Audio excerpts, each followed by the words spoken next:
في شي بجسمي غلط، بس كل التحاليل بتقول إني أنا بخير. بس ليش بنتفخ من اللقمة؟ ليش كل شهر بيجيني أعراض جديدة؟ وليش جسمي عم يعاند بكل محاولة بحاول أضعف فيها؟ وليش وليش وليش إلى آخره من الأسئلة اللي بنسألها لحالنا. إذا هاي الجمل حسيتيها عنك أو لامستك بشكل أو بآخر أو عندك أي مشاكل تانية، فبرنامج إنسايد أوت معمول لإلك.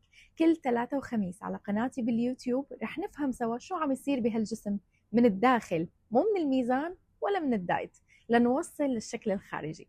إذا جاهزة نبلش سوا رحلة صحية كاملة متكاملة، اكتبي لي جاهزة تحت هالفيديو وانتظريني يوم الخميس بأول حلقة. مهم كتير تشتركي بقناة اليوتيوب وتفعلي زر الجرس. إذا ما بتعرفيها بعتيلي مسج على الخاص ورح يوصلك الرابط. وانتظريني وصدقيني كل شي رح يتغير.